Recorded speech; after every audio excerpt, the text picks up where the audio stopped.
ایک ہی محفل میں ساری چیزیں لینا چاہتے ہیں، تھوڑا اور وقت دیجیے. ابتدائی عشق لوگ بہت جاننے کو آپ کے ابھی فالوور ابتدائی عشق وہ ہم کو نہیں چھوڑتے کہ بھائی تم کیوں نہیں بات کر رہے، تم کیوں نہیں جاتے.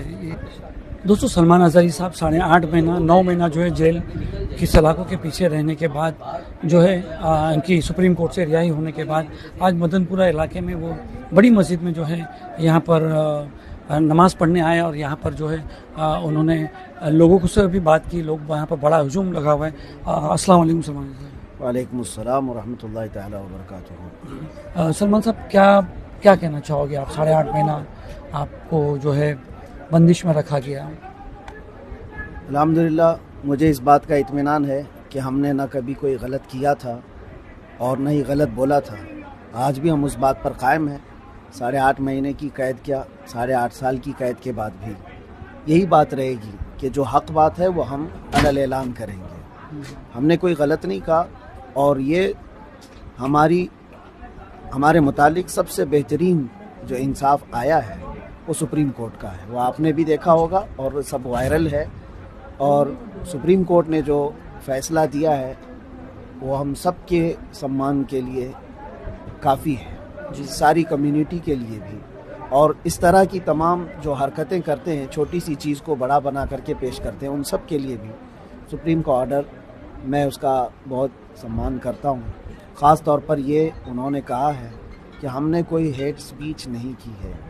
اور حقیقت بات ہے، میں پہلے بھی کہتا رہا، میں کسی قوم کو یا کسی پرسنل شخص کو ٹارگٹ کر کے کبھی نہیں کہا. میں نے کسی کو ٹارگٹ کر کے کبھی نہیں کہا. یہ اور بات ہے کہ ڈائیورٹ کر کے کچھ لوگوں نے اس کو اس طرح پیش کیا تھا. لیکن دیر سے ہی ہمارے حق میں فیصلہ آیا ہے، ہم اس کا آدھار کرتے ہیں. اچھا، جب ایک ویڈیو آیا تھا جہاں پر آپ برابر نہیں چل پا رہے تھے تو آپ کے جو فالوورز تھے بہت چنتا میں تھے کہ یار حضرت کو کیا ہو گیا، کہیں کسی نے بدتمیزی کی یا کیا کی. تو اس ویڈیو کے بارے میں اور آپ کے ساتھ جو ہے گجرات ATS یا وہاں کے لوگوں نے کیسا برتاؤ کہ لوگ جاننا چاہتے ہیں. اسی وقت مجھے بھی یہ خبر پہنچی تھی کہ اس طرح کی باتیں باہر وائرل ہو رہی ہیں. ایسی کوئی بات نہیں تھی. مسلسل میں سفر میں تھا اور آپ دیکھ رہے ہیں ایک کیس کے بعد دوسرا، دوسرے کے بعد تیسرا. انہوں نے سانس تک لینے نہیں دیا. ایک جگہ FIR کیا، یہاں بیل ہوئی، دوسری جگہ کیا، وہاں بیل ہوئی، تیسری جگہ کیا. تو میں مسلسل سفر میں تھا. اور وہ جس وقت کی ویڈیو وائرل تھی وہ میں تقریباً 9 گھنٹہ بیٹھ کر کے سفر کر کے رات 3 بجے پہنچا. سخت ٹھنڈیوں کے دن تھے اور رات بھر سویا نہیں صبح تک. اور پھر انویسٹیگیشن بھی ہوئی. اس کے بعد کورٹ میں جب حاضر کیے صبح 10-11 بجے. مجھے میرے بیک پین کا مسئلہ ہے اور آج سے نہیں 4-5 سال سے مسلسل سفر کی وجہ سے میرے پیٹھ میں، کمر میں درد ہے اور وہ ٹھنڈیوں میں بڑھ جاتا ہے، جس کی وجہ سے وہاں پر بھی یہ درد شدت کا ہو گیا تھا. جبکہ پولیس والوں نے مجھے ہاسپٹل بھی دکھایا اور اس کے بعد کورٹ میں پیشی کی. اور اس کے بعد یہ درد جو ہے کافی دنوں تک رہا اور ابھی بھی تھوڑا بہت رہتا ہے. تو وہ میرے اپنے درد کی وجہ سے ہو سکتا ہے اس وقت میرے چلنے میں فرق محسوس کیا ہو، ورنہ بدتمیزی اس طرح کی کہیں نہیں ہوئی ہے. جس طرح سے آپ کو بامبے سے گھاٹکوپر سے لے کے گئے تھے اور یہاں سے لے کے گئے وہاں تک، اس کے بعد تک 8 مہینے تک پولیس کسٹڈی، انویسٹیگیشن، ATS، کیا برتاؤ رہا ان کا آپ کا، مطلب کیسا رہا؟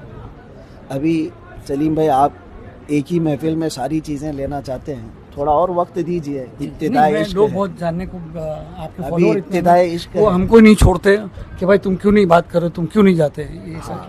انشاءاللہ العزیز اس کے سلسلے میں میں تفصیلاً آؤں گا، آپ کو بھی بلائیں گے، بتائیں گے اور ساری داستان بھی سنائیں گے. میں نے ایک کلام بھی لکھا ہے، وہ بھی آپ کو سنا دیں گے. انتظار رہے گا انشاءاللہ. جیل میں آپ کے ساتھ قیدیوں کا کیا ویوہار رہا؟ بہت اچھا. جیسے قیدیوں کا قیدیوں کے ساتھ ہوتا ہے ویسے ہی تھا، لیکن ساتھ ہی الحمدللہ ایک عزت کا معاملہ بھی رہا. عزت. یہ اور بات ہے کہ آپ میں سے اگر کسی کا کوئی ٹچ ہے یا کوئی تعلق ہے تو وہاں جا کر کے معلوم بھی کر سکتے ہیں کہ وہ چاہے ہندو ہوں کہ مسلم ہوں، سب کے ساتھ ہمارے اچھے تعلقات تھے اور سب عزت کرتے تھے اور سب ساتھ میں رہے. کبھی 8 مہینوں میں کوئی ایسا خلفشار نہیں ہوا اور کوئی وہاں ایسے انتشار کی بات نہیں آئی. اگر ہم اسی طرح بھڑکاؤ معاملات کیے ہوتے باہر بھی تو جیل میں بھی یہ ساری چیزیں ہوتی ہیں، کیونکہ جیل میں تو ساری کمیونٹیز ہوتی ہیں اور خاص طور پر وہاں پر کسی کی اس طرح کی پکڑ بھی نہیں ہوتی، سارے کرائم کیے ہوئے بادشاہ ہوتے ہیں جی اور لڑنے مرنے کو تو ایک پاؤں پہ کھڑے رہتے ہیں، لیکن الحمدللہ کبھی ایسی نوبت نہیں آئی، اس لیے کہ ہم وہاں پر بھی محبت کا پیغام پھیلاتے رہے۔ جی آپ کے فالوور کو کوئی سندیش دینا چاہتے ہو؟ بس ہم یہی کہنا چاہتے ہیں کہ حالات سے گھبرا کر اور حالات سے ڈر کر کے ہم حق بات کہنا نہیں چھوڑیں گے۔ ایک